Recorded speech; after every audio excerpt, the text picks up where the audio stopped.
عليكم ورحمة الله وبركاته. الحمد لله نحمده ونستعينه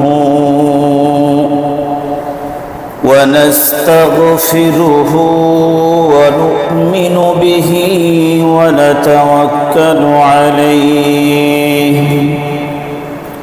ونعوذ بالله من شرور أنفسنا ومن سيئات أعمالنا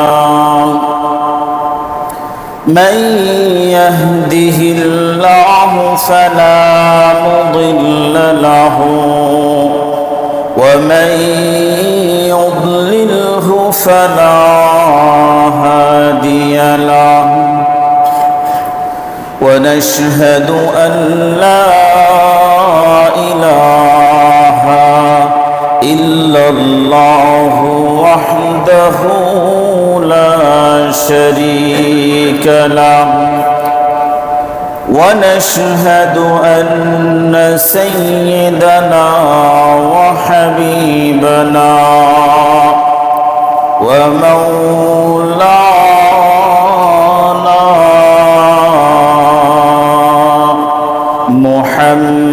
محمدا عبده ورسوله أما بعد فقد قال الله تبارك وتعالى في كلامه المجيد وفرقانه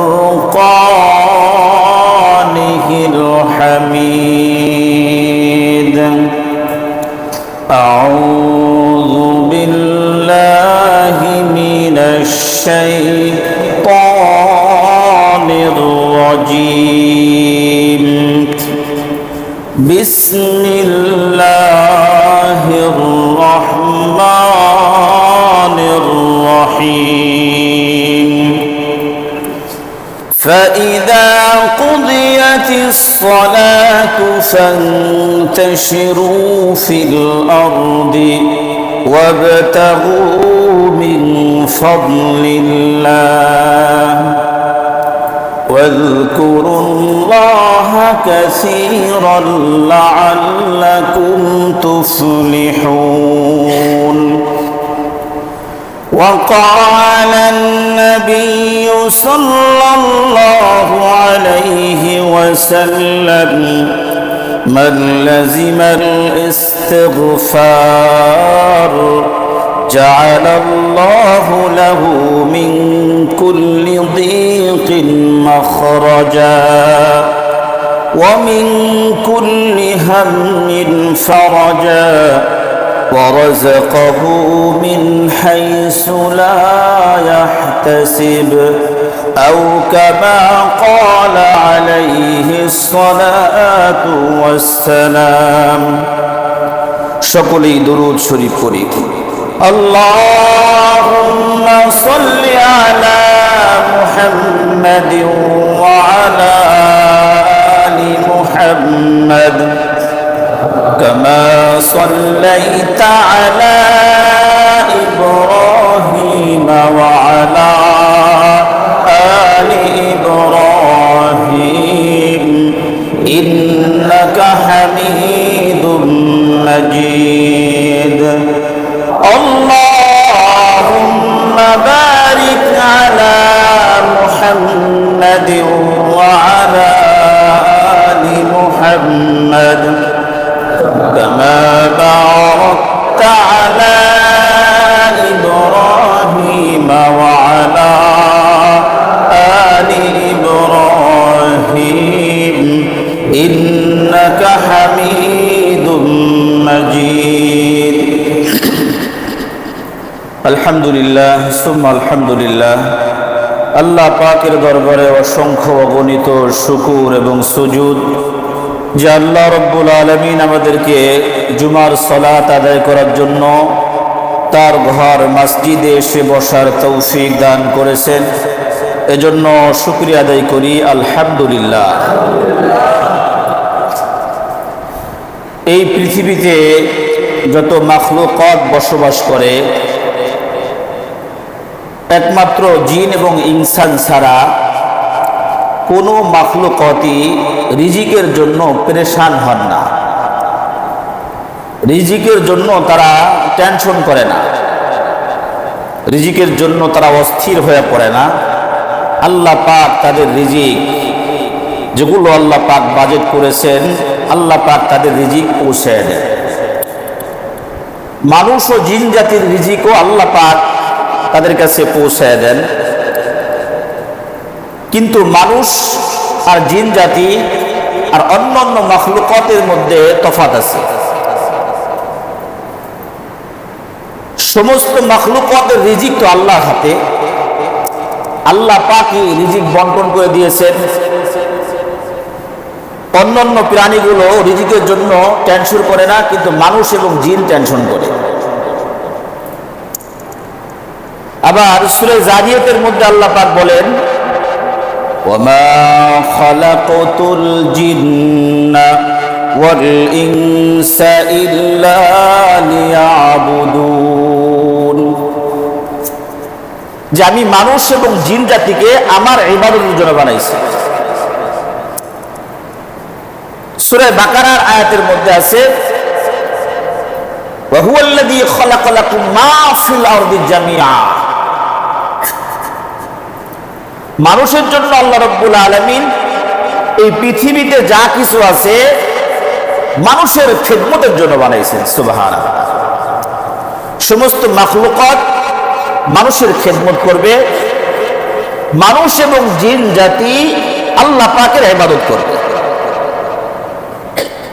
মানুষ এবং জিন জাতি আল্লাহ পাকের ইবাদত করবে, আর সমস্ত মাখলুকাত এই মানুষ এবং জিন জাতির খেদমত করবে। সুবহানাল্লাহ।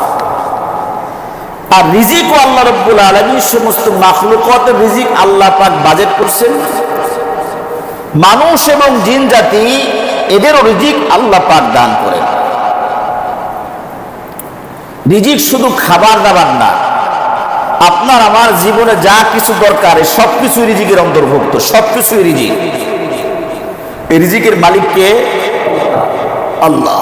কিন্তু আমরা রিজিক নিয়ে খুব পরেশান, রিজিকের জন্যই ঝগড়াঝাটি হয়, রিজিকের জন্য দলাদলি হয়, রিজিকের জন্য যুদ্ধ হচ্ছে, রিজিকের জন্য হিংসা বিদ্বেষ।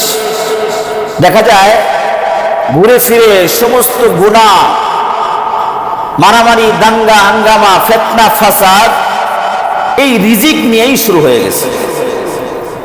যে আমি কালকে কি খাবো, কোথায় থাকবো, ভবিষ্যতে কি করব, আমি কি করব, আমার বাচ্চা কাচ্চা কি করবে, আমার বিবি কি করবে, এদের ভবিষ্যৎ কি হবে। এই যে একটা টেনশন, এই ফিকিরটা মানুষকে গুনাহের দিকে মুবতালা করে দেয়, মানুষ গুনাহে লিপ্ত হয়ে যায়। কিন্তু সূরা হুদের মধ্যে আল্লাহ রাব্বুল আলামিন বলেন, ওয়ামা মিন দাব্বাতিন ফিল আরদি ইল্লা আলাল্লাহি রিজকুহা। আল্লাহ রাব্বুল আলামিন বলতেছেন, পৃথিবীতে জমিনের মধ্যে বিচরণশীল যত জীব আছে, এই সমস্ত জীবের রিজিক কেউ দেয় না, আমি রব এদের রিজিকের দায়িত্ব নিয়ে নিচ্ছি। এবং রিজিক কে দেয়? আল্লাহ পাক দেয়। এখন রিজিক তো, রিজিকের মালিক তো আল্লাহ, কিন্তু এরপরও আপনার চাকরি বাকরি করতে হচ্ছে, ব্যবসা বাণিজ্য করতে হচ্ছে, ইত্যাদি ইত্যাদি পরিশ্রমের মাধ্যমে আপনার রিজিক আপনি খুঁজতেছেন। সূরা জুমার মধ্যে আল্লাহ রাব্বুল আলামিন ঘোষণা করেন, فَإِذَا قُضِيَتِ الصَّلَاةُ فَانتَشِرُوا فِي الْأَرْضِ وَابْتَغُوا مِنْ فَضْلِ اللَّهِ। যে তুমি যখন সালাত আদায় করবা নামাজ কালাম পড়ার পরে আল্লাহ পাকের জমিনে তুমি ছড়ায় ছিটায় যাও, তবে তাগু মিন ফাদলিল্লাহ, আল্লাহ পাকের অনুগ্রহ অন্বেষণের খোঁজে তুমি বের হয়ে যাও। আল্লাহ পাকের অনুগ্রহ খোঁজো, বের হয়ে যাও। ব্যবসা করো, চাকরি বাকরি করো, রিজিক খোঁজো, আল্লাহ পাক তোমাকে দিয়ে দিবে। আর এই আয়াতের শেষে আল্লাহ পাক বলতে, রিজিক তো তোমাকে আমি দিব, রিজিকের মালিক আমি রব। তুমি নামাজ পড়ো, তুমি নামাজ পড়ার পরে জমিনে বের হয়ে যাও, জীবিকা অন্বেষণের জন্য তুমি বের হয়ে যাও ঘর থেকে, আল্লাহ পাকের জমিনের মধ্যে বের হও এবং ওয়াজকুরুল্লাহা কাসীরান লাআল্লাকুম তুফলিহুন। আল্লাহ পাক বলতেছেন, বান্দা রিজিকের মালিক হলো আমি রব। তুমি সালাত আদায় করো, এরপরে জমিনে তুমি বের হয়ে যাও, জীবিকা অন্বেষণ করতে থাকো। আর এমনি মুখটা বন্ধ রাখো না, মুখটা বন্ধ করে জমিনের মধ্যে রিজিক খুঁজবা না। ওয়াজকুরুল্লাহা কাসীরা, তুমি তোমার রবের জিকির করতে করতে জীবিকা অন্বেষণ করো। তুমি জীবিকা অন্বেষণ করো, রবের জিকির করতে করতে, রবকে স্মরণ করতে করতে তুমি জীবিকা অন্বেষণ করো। তুমি ব্যবসায় নেমে যাও, তুমি তোমার চাকরিতে নেমে যাও, তোমার রবকে না ভুলে না, রবকে স্মরণ করে, রবের স্মরণ করে তুমি তোমার জীবিকা অন্বেষণ করো। আমরা কি করি? চাকরির জন্য ফজরের নামাজ পড়তে পারি না, চাকরির জন্য ফজরের নামাজ পড়তে পারি না, ব্যবসার জন্য জামাতে হাজির হতে পারি না, ব্যবসার জন্য ইত্যাদি ইত্যাদি আমল করতে পারি না। এটা কি জন্য? এটাও তো রিজিক। আমি রিজিকের জন্য নাইমা, ব্যবসার জন্য নাইমা, আমি আল্লাহকে ভুলে গেলাম। আল্লাহ পাক বলতেছেন, আমারে ভুলবা না, ব্যবসা করো, আমাকে স্মরণ রাখো, তোমার রবকে স্মরণ রাখো। চাকরি করতেছো, জীবিকা অন্বেষণ করার জন্য বের হয়ে গেছো, তুমি তোমার রবকে স্মরণ করতে থাকো, রবের কাছে দোয়া করতে থাকো, রবের জিকির করতে থাকো, তোমার রিজিকের ব্যবস্থা তো তোমার রবই করে দিতেছে। রিজিকের মালিক তো আল্লাহ। এজন্য আমরা হলো রিজিক অন্বেষণ করার জন্য রবকে ভুলে যাই। আমাদের এখানে দেখা যায় ফজরের আগে আমাদের সেনাবাহিনী ভাইরা অনেকে এখানে বাসা নিয়ে থাকে, ফজরের আগে তারা ডিউটিতে চলে যাওয়ার জন্য প্রস্তুত। কিন্তু অনেকেই ফজরের নামাজ মসজিদে জামাতে আসতে পারে না, আবার যদি ছুটি থাকে মসজিদে আসে না, হয়তো অনেকে নামাজও পড়ে না। তাহলে চাকরি করবো, চাকরি না করলে খাবো কি? আরে চাকরি তো আর রিজিক দেয় না আপনাকে, আপনার রিজিক তো আল্লাহ পাক ব্যবস্থা করে। যারা চাকরি না করে তারাও তো খায়, তারাও তো পড়ে, তারাও তো সবকিছু করে। যে ব্যক্তিরা ব্যবসা বাণিজ্য করে না তারাও তো খায়, তাদেরও তো রিজিকের ব্যবস্থা আল্লাহ পাক করতেছেন। চাকরি আমাকে রিজিক দেয় না, ব্যবসা আমাকে রিজিক দেয় না, এটা ইমানের দুর্বলতা। এগুলো কি? ইমানের দুর্বলতা। এজন্য রিজিকের জন্য আমরা আল্লাহকে ভুলে যাই, উল্টা হয়ে গেছে। আল্লাহ পাক বলতে, রিজিকের মালিক আমি রব, আমি তোমাদেরকে রিজিক দেই, তোমরা রিজিক অন্বেষণ করো আর আমাকে স্মরণ করো, আমার কথা স্মরণ করো, আমার জিকির তোমরা করতে থাকো। আর আমরা আল্লাহকে ভুলে আমরা রিজিকের অন্বেষণে আমরা ব্যতিব্যস্ত হয়ে যাই। এগুলা সবই শয়তানের ধোঁকা। এগুলো কার ধোঁকা ভাই? শয়তান ধোঁকা। শয়তানের ব্যাপারে আল্লাহ রাব্বুল আলামিন বলতেছেন, ইন্নাহু লাকুম আদুউম মুবিন। শয়তান হচ্ছে মানুষের প্রকাশ্য শত্রু। শয়তান আমাদের শত্রু, চিরশত্রু। শত্রু কখনো আপনার কল্যাণ কামনা করবে না। করবে? আপনার দুনিয়াবি মানুষ শত্রু যদি হয় তাও আপনার কল্যাণ কামনা করবে না। জিন শয়তান, আজাজিল শয়তান এরা তো করবেই না। শত্রু কখনো বিপক্ষ দলের ভালো চায় না। সে ভালো থাকুক, ভালো করুক, ভালো কিছু করুক, কোন শত্রু এটা চায় না। চায় তাহলে শয়তান আমাদের প্রকাশ্য শত্রু এবং চিরশত্রু। মৃত্যুর আগ পর্যন্ত আমাদেরকে জাহান্নামে নেওয়ার চেষ্টা করবে। এ আমাদের অনেক বড় শত্রু। তাহলে কি এর থেকে কি বাঁচার চেষ্টা করতে হবে? এর কথা শোনা যাবে না, মান্য করা যাবে না। যে ব্যক্তি দাঁড়ায় দাঁড়ায় পেশাব করে, শয়তান এই ব্যক্তির কাছে যাওয়ার দরকার নাই। ও তো সুন্নত তরিকার মধ্যেই নাই, দাঁড়ায় দাঁড়ায় পেশাব করতেছে, কোনো পানি নেওয়া নাই, কোনো টিস্যু ব্যবহার করা নাই, পেশাব করতেছে, আস্তে আবার চেনটা লাগায়া রওনা হয়ে গেল। যদি এই প্যান্টটা একটা সপ্তাহ না দেয়, এই ব্যক্তি ওর পাশে দাঁড়াইলে মুতের গন্ধ কইব, পেশাবের গন্ধ কবে এর কাছে। আর যে ব্যক্তি সুন্নত তরিকায় পেশাব করে, শয়তান এর পাশে যায় লেগে যায়, এই একটু কিভাবে কাপড়ের মধ্যে নাপাকি লাগানো যায়, কিভাবে সুন্নত তরিকাটা নষ্ট করা যায়, এই সবটা কিভাবে নষ্ট করা যায়, শয়তান এই ব্যক্তির পিছনে লাগে। ঠিক কিনা? যে ব্যক্তি ফজরের নামাজ পড়ছে, শয়তান এই ব্যক্তির ফজরের সালাতটা, নামাজটা নষ্ট করার জন্য চেষ্টা করবে, এর মধ্যে গীবত শেখায় ইত্যাদি ইত্যাদি বের করার চেষ্টা করবে। আর যে ব্যক্তি 8টা বাজে 9টা বাজে ঘুমিতে উঠছে, শয়তান তো ওর সাথেই ঘুমায় আছে। তো তুই আর আমি সমান সমান, তুইও নামাজ পড়ছ না, আমিও পড়িনি, সমান সমান একসাথে থাকি। তো শয়তান, যারা শয়তানি করে, এদের পিছে শয়তানের লাগার দরকার নাই। শয়তান এদেরকে ভাই মনে করে। কি মনে করে? যে কোনো ভাই, সেটা কালতো ভাই হোক আর ইত্যাদি ইত্যাদি ভাই হোক, ভাই মনে করে, ভাইরা ভাই হইতে পারে, মনে করে আর কি। এদের দলের লোক মনে করে। কি মনে করে? এদের দলের লোক মনে করে। যে যেই গুনাহ করি না কেন, গুনাহ কাজটার সহযোগী কে? শয়তান। গুনার কাজের সহযোগী কে? শয়তান। আর যে ব্যক্তি গুনাহ থেকে বাঁচতে চায়, যে ব্যক্তি আল্লাহকে পেতে চায়, আল্লাহর হুকুম মতো চলতে চায়, এই ব্যক্তির পিছনে শয়তান না শুধু শয়তানের দল বল সহ লাগে। যে যত বড় আবেদ, তার পিছে তত বড় শয়তান, তার পিছে তত শয়তান লাগে।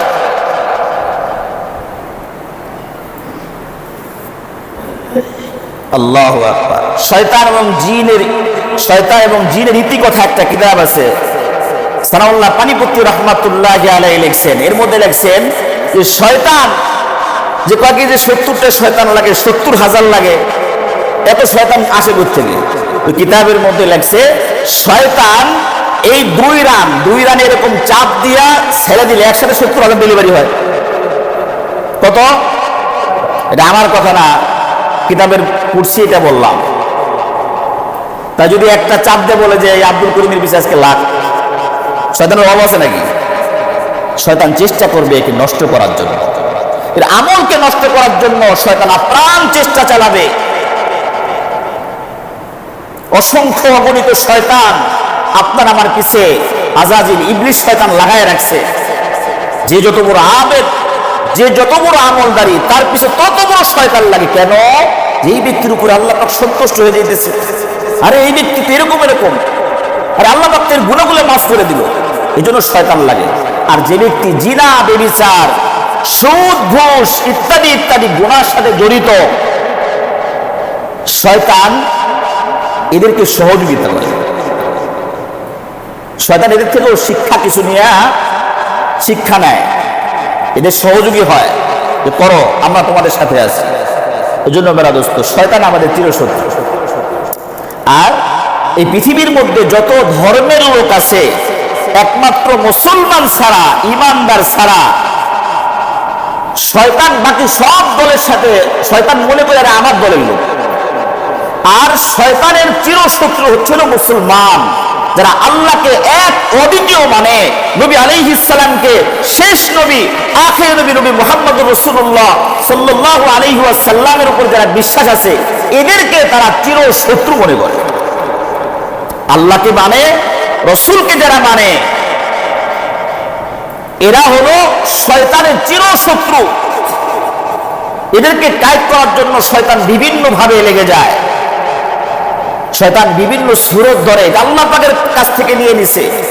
হাদিসে পাকের মধ্যে আসছে, আল্লাহ পাকের কাছে বলছে, আল্লাহ আমি তোমার বান্দাদেরকে যে ধোঁকা দিব, আমাকে কিছু পাওয়ার দাও। একটা পাওয়ার হলো যে আমি রক্তের সাথে চলাফেরা করব। আল্লাহ পাকে পাওয়ার দিয়ে দিচ্ছেন। শয়তান রক্তের সাহায্যে, পশমের গোড়াদা রক্তের সাহায্যে চলে। বিভিন্ন প্রকার রূপ চেঞ্জ করে আপনাকে অ্যাটাক করার চেষ্টা করবে। ওর মাকসাদ হলো আপনাকে জাহান্নামী করা। আর যারা জাহান্নামের রাস্তায় আছে, এদের কাছে শয়তান যায় না। শয়তান এদেরকে এদের দলের অন্তর্ভুক্ত মনে করে। শয়তান এবং শয়তানের দল বল, শয়তান এবং শয়তান যাদেরকে শয়তানের দলের অন্তর্ভুক্ত মনে করে, শয়তান এদেরকে আরো শয়তানি বানায় দিয়া মুসলমানদের বিরুদ্ধে এই মানুষরূপী শয়তানদেরকে লাগায় দেয়। মানুষরূপী শয়তানদেরকে শয়তান ওদের পিছে মেহনত করে ওদের দলের অন্তর্ভুক্ত হইয়া শয়তান মানুষরূপী শয়তানগুলো কাদের পিছনে লাগায়? ইমানদারদের পিছনে লাগায় দেয়, মুসলমানদের পিছনে লাগায় দেয়।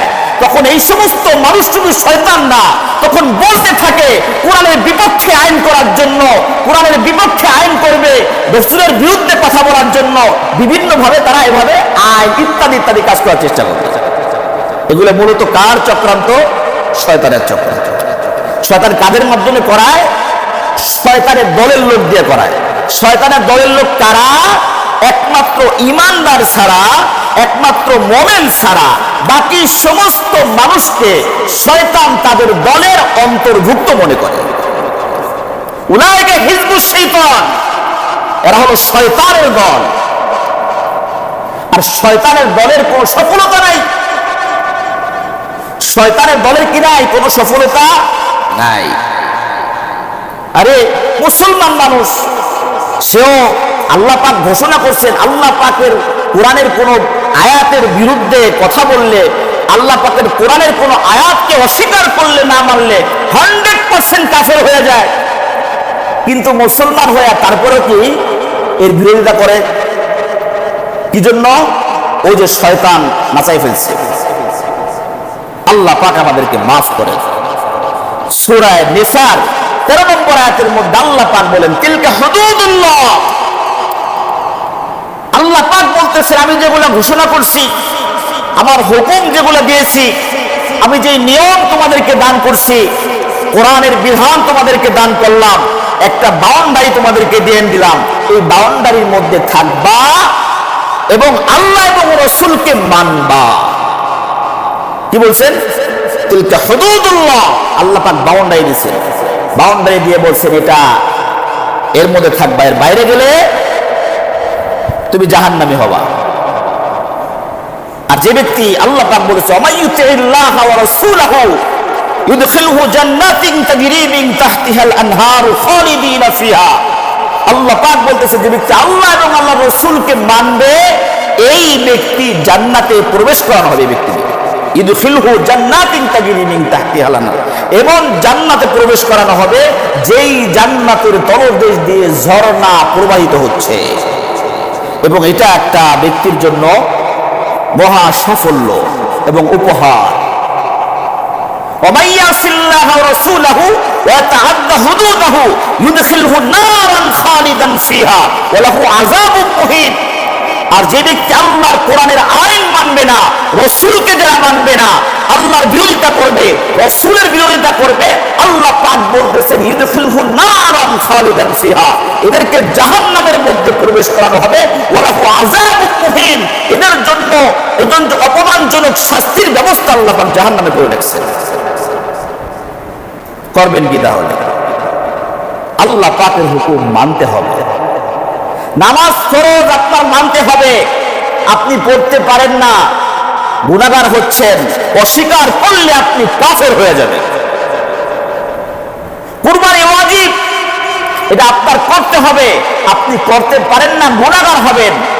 কিন্তু আপনি শয়তানের দলের লোকদের সাথে তাল মিলায় আপনি কুরবানিকে অ্যাভয়েড করতে পারবেন না।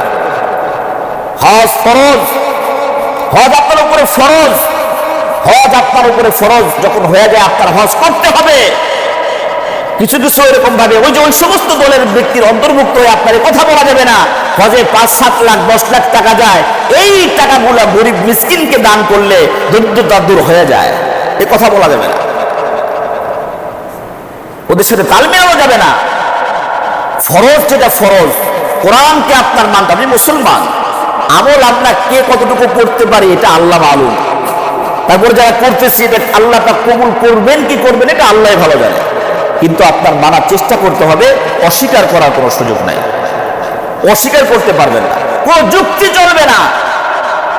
আল্লাহর কোরআনের ব্যাপারে কোনো যুক্তি চলবে না, আল্লাহর হুকুমের ব্যাপারে কোনো যুক্তি চলবে না, রাসূলের কথাকে সত্যায়িত করতে কোনো যুক্তি চলবে না, যুক্তি চলবে না। আপনার তো যুক্তিতে প্রশ্ন এরকম আসবে যে আল্লাহ পাক মাফ করেন, এরকম তো প্রশ্ন আপনার আসতে পারে, আরে আমার তো বানাইছে আল্লাহ, আল্লাহ কে বানাবে, নাউজুবিল্লাহি মিন যালিক, প্রশ্ন আসবে, আসতে পারে। যুক্তি আপনি ধরতে পারেন, কিন্তু আল্লাহ এক অদ্বিতীয়, বিনা দলিলে বিনা যুক্তিতে আল্লাহ এক অদ্বিতীয়। এখানে কোনো দলিল আপনি চাইতে পারবেন না, কোন যুক্তি এখানে কাজ করবে না। আল্লাহ পাকের কোরআন বলছে এটা, আমানতু বিল্লাহ, আমান্না, আমি মানলাম, এটাই হলো ইমানদার। আল্লাহ বলছে এটা, মেনে নিলাম। অনেক বিষয়ে আপনার আমার সামনে আসতেছে, আসবে, পিছনে গেছে, আরো অনেক কিছুই আসবে। কোরআনের বিপক্ষে অনেক মানুষ কথা বলবে, আল্লাহ পাকের বিরুদ্ধে কথাবার্তা বলবে, আপনার আমার হাবিবের বিরুদ্ধে কথাবার্তা বলবে। ও মুসলমান, এটাকে প্রতিবাদ জানানো একটা জিহাদের অন্তর্ভুক্ত, জিহাদ। আর যদি রাষ্ট্র যদি জিহাদের মানে ঘোষণা করেন, দেশের বিজ্ঞ উলামায়ে কেরাম, মুফতি সাহেবের ফতোয়া যখন দেন জিহাদ ফরজ, তখন আপনার আমার জিহাদ করতে হবে। বাকি এমনি নাইমা যাওয়া যাবে না, কিন্তু আপনি মুখ দিয়ে আপনার প্রতিবাদ করতে হবে, এটাও জিহাদ। মুখ দিয়ে কি, জবান দিয়ে প্রতিবাদ করাও কি জিহাদ। এজন্য মেরা দোস্ত, রিজিকের জন্য যত ঝামেলা, তার জন্য রিজিকের জন্য ঝামেলা, মনে রাখতে হবে যে কোরআন এবং সুন্নাহ, কোরআন এবং সুন্নাহ, কোরআনের হুকুম, আল্লাহ পাকের হুকুম আমার দিমাকে ধরুক চাই না ধরুক, আমার মানতে হবে। আমার কোনো যুক্তি এখানে দেওয়া যাবে না। রাসূলের সুন্নাহ, এটা আমার মানতে হবে। যে আমার ব্রেন এটা ধরে না, আমার ব্রেন ধরে না, আরে সবকিছু ধরবে না তো, সবকিছু ব্রেনে ধরবে না, সব জায়গায় যুক্তিও চলবে না। মানার নামই তো কামিয়াব। যুক্তি দায়ের করছিল আবু জাহেল, আর সমস্ত কিছুকে মাথা নত করে নিয়েছেন, মেনে নিয়েছেন হলো আবু বকর। আবু বকরের মর্যাদা কোথায় আর আবু জাহেলের মর্যাদা কোথায়? আবু জাহেলের মর্যাদা কোথায় আর আবু বকর সিদ্দিক রাদিয়াল্লাহু তাআলা আনহুর মর্যাদা কোথায়? যেই সাহাবীর ব্যাপারে নবী আলাইহিস সালাম না শুধু আল্লাহ পাক ঘোষণা করছেন ওয়ালা সাউফা ইয়ারদা, আল্লাহ পাক বলছেন আবু বকরকে আমি অচিরেই সন্তুষ্ট করব।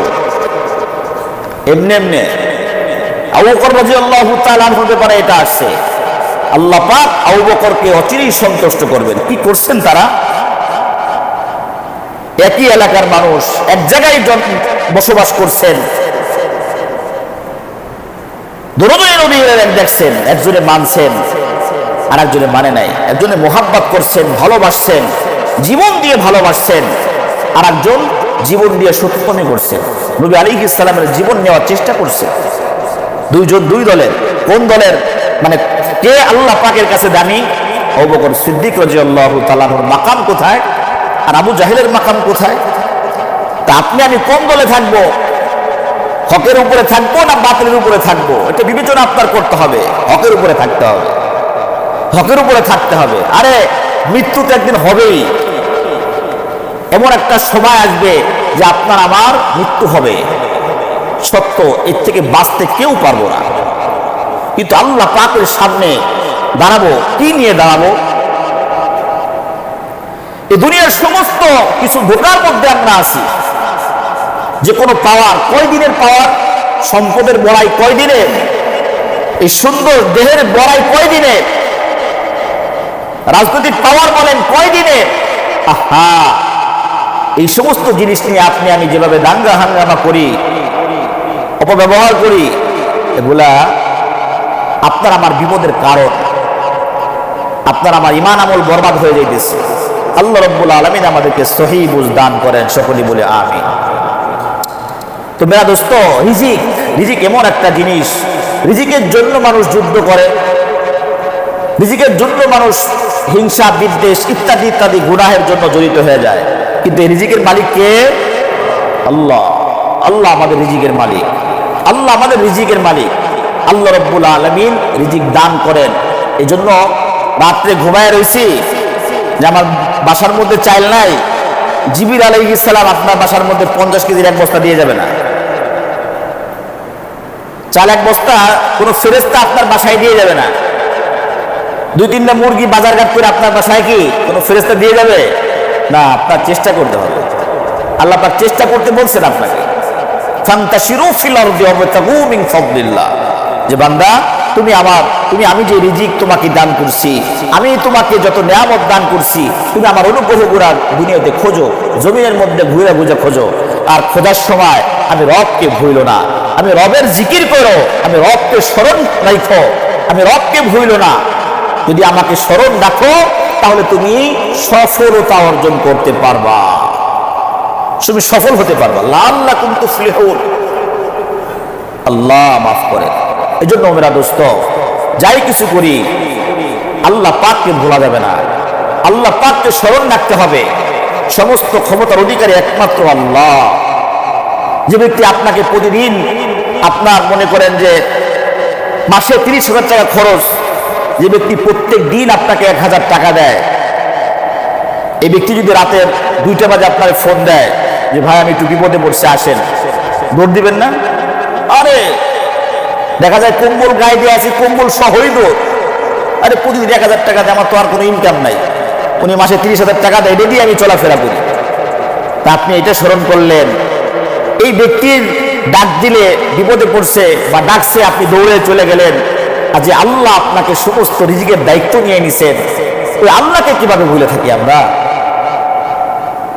ওই আল্লাহকে আমরা কিভাবে ভুলে থাকি? মাখলুকাতের কাছে আমরা মাথা নত করি। আসলে মাখলুকাত তো রিজিক দেয় না, রিজিক তো আল্লাহ পাকের পক্ষ থেকে আসে। আর আল্লাহ রাব্বুল আলামিন আমাদের দায়িত্ব নিয়ে নিছেন। বড় বড় 4জন ফেরেশতা আমরা পড়ছি না, জেনারেল ক্লাসে তো পড়ায়। বড় বড় 4জন ফেরেশতা, মিকাইল, জিবরিল, আজরাইল, ইসরাফিল, পড়ছি না আমরা? বড় 4জন ফেরেশতা না? মানে আজরাইলের নাম হলো মালাকুল মউত। এর কাজ কি? এদের তো কাজ আছে, খামাখা তো আল্লাহ পাক এদেরকে বানান না। এর কাজ কি? আমরা জানি এর কাজ কি কাজ? জাহান কবজ করার দায়িত্ব। তবে এই একা করে না, এর অনেক ফেরেশতা আছে এর আন্ডারে। তার আন্ডারে মালাকুল মউতের আন্ডারে অসংখ্য গণিত ফেরেশতা আছে, তারা লিডার মালাকুল মউত। মালাকুল মউতের আন্ডারে যারা কাজ করে, এদের কাজই জান কবজ করা। হযরত মিকাইল আলাইহিস সালামের, জিবরিল আলাইহিস সালামের কাজ কি? জিবরিল আলাইহিস সালামের কাজ হলো এই পৃথিবীতে যত নবী এবং রাসূল এই দুনিয়াতে আসছিলেন, সমস্ত নবী এবং রাসূলের কাছে পয়গম নিয়ে আসা, আল্লাহ পাকের কাছ থেকে আয়না নবীর কাছে পৌঁছে দেওয়া। ইসরাফিল আলাইহিস সালামের কাজ কি? ইসরাফিল আলাইহিস সালামের কাজ হলো সিংহায় ফুৎকার দেওয়ার জন্য দণ্ডায়মান আছেন, এরকম ভাবে আল্লাহ পাকের দিকে কুদরতির দিকে তাকায় আছেন আর অপেক্ষা আছেন। আল্লাহ পাক ফু বলবেন, বলা মাত্রই সিংহায় ফুৎকার শুরু হয়ে যাবে, কিয়ামত শুরু। আরেকজন আছে মিকাইল আলাইহিস সালাম। মিকাইল আলাইহিস সালামের কাজ কি? মেঘ বৃষ্টি পরিচালনা করা এবং রিজিকের তাকসিম করা। রিজিক এই 4জন ফেরেশতার কথা এই জন্যই বলা।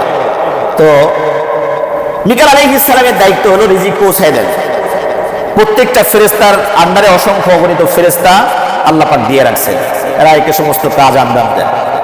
আপনার আমার রিজিক আল্লাহ পাকের হাতে, বাজেট কি তো যে আপনার আমার রিজিক। একটা মানুষ যখন মায়ের রেহেমের মধ্যে, পেটের মধ্যে আসে, যখন 4টা মাস হয়ে যায়, তখন একটা ফেরেশতা একটা লিস্ট টাঙায় যায় এর সাথে, রিজিক, হায়াত, মৌত ইত্যাদি ইত্যাদি ইত্যাদি সব একটা লিস্টে টাঙায় যায়। এই দুনিয়াতে যাওয়ার পরে কি কি খাবে, কি কি পড়বে, সব বিস্তারিত মৌত পর্যন্ত। কিন্তু দুনিয়াতে এসে আমরা এটা ভুলে যাই। মায়ের পেটে আল্লাহ পাক খাওয়াইছে, জীবিত রাখছেন। আবার যখন মায়ের কোলে আসছি তখনও আল্লাহ পাক খাওয়াইছেন। যখন বড় হয়েছি, মানে বালেগা যখন হয়ে যায়, তখনও এই পর্যন্ত আল্লাহ পাক খাওয়াই আসতেছেন। কিন্তু যখন একটু বুঝছি তখন আর টেনশন, আরে খাবো কি, আরে এত যদি বোঝো নাই, খাওয়াই নাই আল্লাহ পাক, খাওয়াইছে। তা বোঝার পরে আল্লাহ পাক খাওয়াবে না? বোঝার আগ পর্যন্ত আল্লাহ পাক খাওয়াইছেন না, বোঝার পরেও আল্লাহ পাক খাওয়াবে, টেনশন করার কোনো কারণ নাই। মিকাইল আলাইহিস সালাম আপনার আমার মৃত্যুর সময় যখন আমাদের রিজিক বাজেট শেষ হয়ে যাবে, তখন এই আন্দাজে ফেরেশতাগুলো কাজ করে সারা পৃথিবী খুঁজতে থাকবে যে এই আল্লাহ পাকের বান্দার জন্য রিজিক কোথায় আছে, কোথায় খাবার আছে। সারা পৃথিবী খুঁজবে, সারা পৃথিবী খুঁজতে খুঁজতে তন্ন তন্ন করে খুঁজবে। এরপরে এসে আপনার আমার থেকে বিদায় নিয়ে চলে যাবে যে আল্লাহ পাকের বান্দা, সারা পৃথিবী খুঁজলাম, তোমার জন্য এক ফোঁটা পানি পাইলাম না, তোমার জন্য একটা দানা পাইলাম না, যেটা আল্লাহ পাক তোমার বাড়িতে রাখছেন। এই করে বিদায় নিয়ে চলে যাবে, মালাকুল মউত হাজির হয়ে যাবে। একটা দানা রিজিক থাকা অবস্থায় আপনার আমার মৃত্যু হবে না, আপনার আমার মৃত্যু হবে না। একটা দানা রিজিক থাকা অবস্থায় আপনার আমার মৃত্যু হবে না।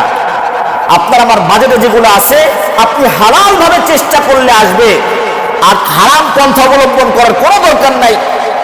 সুদ ঘুষ খাওয়ার দরকার নাই, মদের ব্যবসা করার দরকার নাই। যত প্রকারের গুনাহ আছে, হারাম কাজ আছে, হারাম ভাবে আপনার উপার্জন করার দরকার নাই। আপনি ধৈর্য ধরলে, যেটা হারাম ভাবে আমি উপার্জন করছি, এটা ধৈর্য ধরলে আল্লাহ পাক হালাল ভাবে আপনার কাছে পৌঁছে দিবে।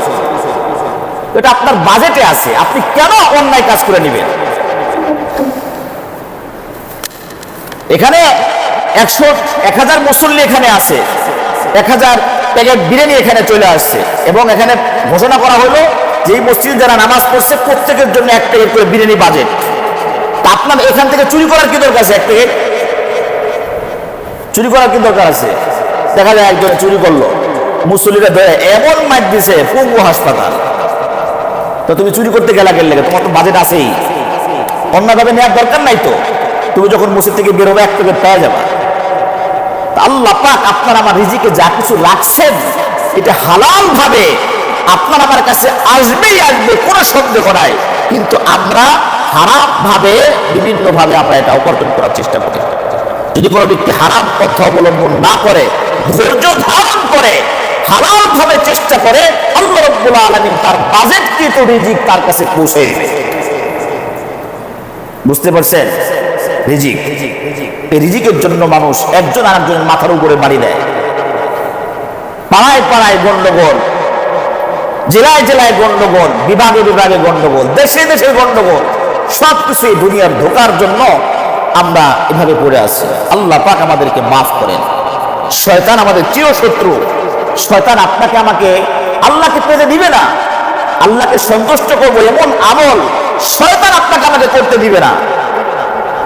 আর শয়তান তো তার দল তো আছে, মানে শয়তানি দল, জিন থেকে হলো শয়তান, যেগুলো আমরা দেখতে পারি না, রক্তের সাথে চলাফেরা করে। এত মেন শয়তান আছেই। তো যেটা বললাম, কিছু মানুষ শয়তান আছে, মানুষ শয়তান, যেগুলো পাক্কা ইমানদার ছাড়া, মুসলমান ছাড়া বাকি যত ধর্মের লোক আছে, যত মানুষ আছে, শয়তান তাদেরকে শয়তানের পরে অন্তর্ভুক্ত মনে করে, এবং তাদেরকে দিয়েই শয়তানি করায়। বুঝতে পারছেন? এই যে গাজার মধ্যে যে হামলা হচ্ছে, মুসলমানরা সারা পৃথিবীর মধ্যে মাজলুম অবস্থায় আছে, কোরআনের বিপক্ষে কথাবার্তা বলতেছে, রাসূলের বিরুদ্ধে কথাবার্তা বলতেছে। কারা করায়? কে করে? শয়তানের ধোকায় শয়তান মানুষরূপী শয়তানের উপরে সওয়ার করা এগুলা বাজায় দিতেছে। এই জন্য আমরা দোস্ত আমাদের সতর্ক থাকতে হবে। ফলে শয়তান আমাদের যেহেতু চিরশত্রু, শয়তানের দল বল সবাই আমাদের চিরশত্রু। আর ইহুদি নাসারা তো আল্লাহ পাক তো ঘোষণাই করছেন, এরা কখনোই তোমাদের বন্ধু হবে না, বন্ধুরূপে তোমাদেরকে গ্রহণ করবে না। এরা মনে করে এরা আমার শত্রু, চিরশত্রু। ইহুদি নাসারা এদেরকে ক্লাসের মধ্যে, এদেরকে ছোটকাল থেকে শিক্ষা দীক্ষা দেয় দুনিয়া কিভাবে পাওয়া যাবে, মুসলমানদের কিভাবে গায়েল করা যাবে। আল্লাহ পাক আমাদেরকে মাফ করেন। কিন্তু মুসলমানদের শিক্ষা কিন্তু এটা নয়।